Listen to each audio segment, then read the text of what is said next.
악을 악으로 갚지는 않지만 원수가 내 도움을 필요로 하는 상황에 외면하고 도움을 주지 않고 싶은데 이것도 죄인가요?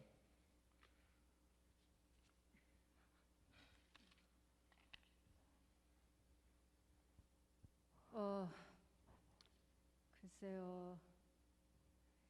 약간 이게 그거는 좀 케이스 바이 케이스일 것 같고요. 이게 죄의 선이냐 아니 예를 들어 원수가 빠져 죽게 됐는데 돕지 않으면 뭐 그거는 죽음과 생명에 관련된 거니까 죄가 될 것 같고요. 그 다음에 좀 가벼운 뭐 복사용지 뭐 이런 게 떨어졌는데 뭐 사다 달라고 했는데 뭐 내가 거절도 할 수 있는 상황이 뭐 이런데 내가 지금 하고 싶지 않아서 안 했다 정도까지를 죄라고 할 수는 없을 것 같고요. 약간 그 경중이 있을 것 같습니다. 그거는. 근데 진짜 예를 들어 줄이고 목마르다는 건 되게 어떤 비참한 상황, 진짜 어려운 상황인데 안 돕는 건 그건 하나님께 조금 걸릴 것 같아요.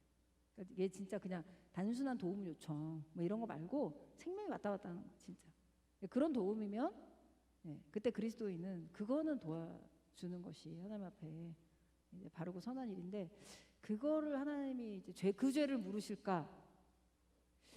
그거는 정말 케이스 바이 케이스일 것 같아요. 진짜 그 상황에 딱 그러니까 어떤 도움이냐, 뭐에 대한 요청이냐, 뭐 그거에 따라 좀 많이 달라질 것 같고요. 네. 온라인으로도 지금 댓글을 하나 올라왔는데 계속 죄에 대해서 스스로 자책을 하게 될 때 어떻게 하면 좋을까요?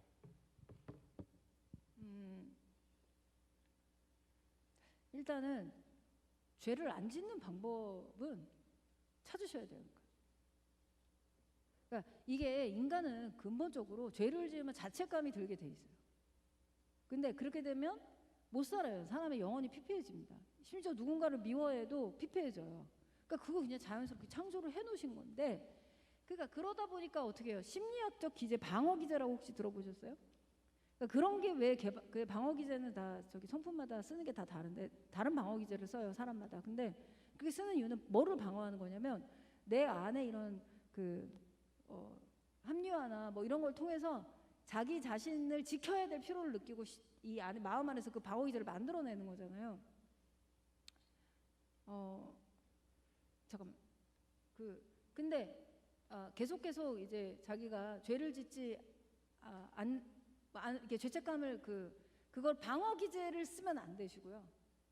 그러니까 그래서 방어 기제를 잘 사용하거나 혹은 심지어 이렇게 여러분이 상담을 하면 그 방어 기제를 좀 쓰라고 얘기하는 상담사도 있어요. 그러니까 그게 꼭 나쁜 건 아니에요. 그러니까 방어 기제가 너무 없으면 이제 우리가 방어 기제가 지나치게 무너진 사람도 이제 심리학적으로는 문제가 있다고 봅니다.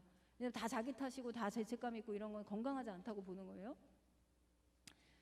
그렇기는 한데 이 죄책감을 해결하는 가장 근본적인 해결책은 방어 기제가 아니라 성령의 충만함이에요. 사실 안 하면 제일 좋은 거잖아요. 그러니까 죄책감이 드는 게 문제가 아니라 죄책감이 들지 않는 상황으로 가는 게 좋은 거예요. 사실은 일어난 죄책감을 해결하는 것보다. 그러면 그건 어떻게 되냐면 그거는 말씀과 기도를 보는 길 외에는 없습니다. 근데 여기는 어떤 또 함정이 있냐면 사람이 죄책감이 들고 뭔가 이렇게 되면 말씀을 보고 싶지 않고 기도를 하고 싶지 않은 마음이 생겨요. 그러니까 하나님께 가까이 가고 싶어지지가 않는 거예요.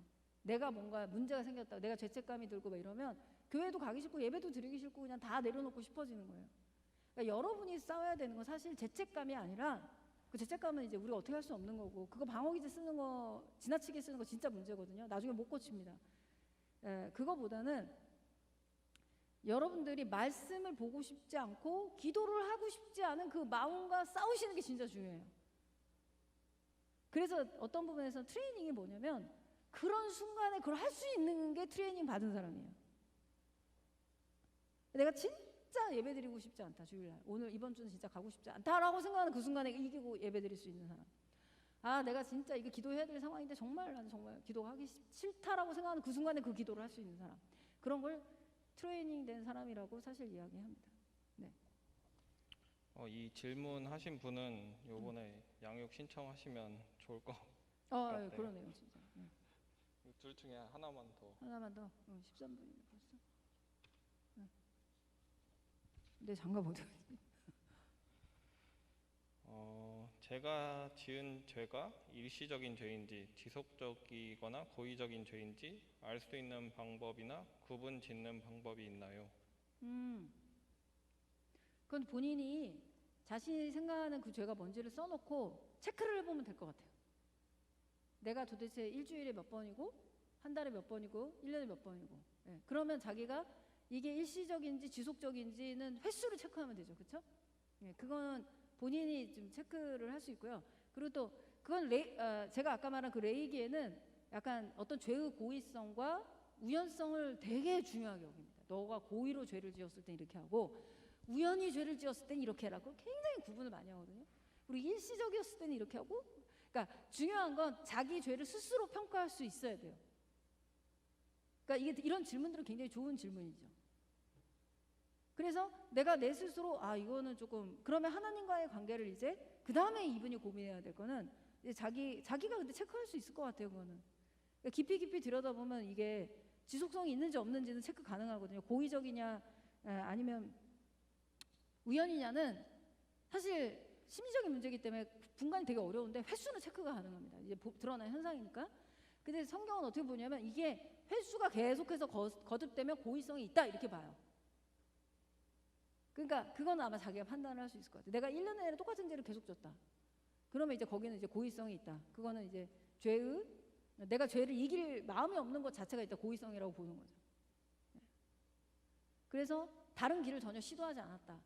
그러면 그 죄의 사실 고의성은 하나님 앞에 이제 생겨나는 거죠. 그러니까 레이가 되게 치밀합니다. 이 레이를 좀 공부해 보시면 좋을 것 같아요. 네, 그럼 오늘 질문 여기까지 하고 네. 각 집으로 돌아가셔서 마을 모임 하시면 되겠습니다. 감사합니다.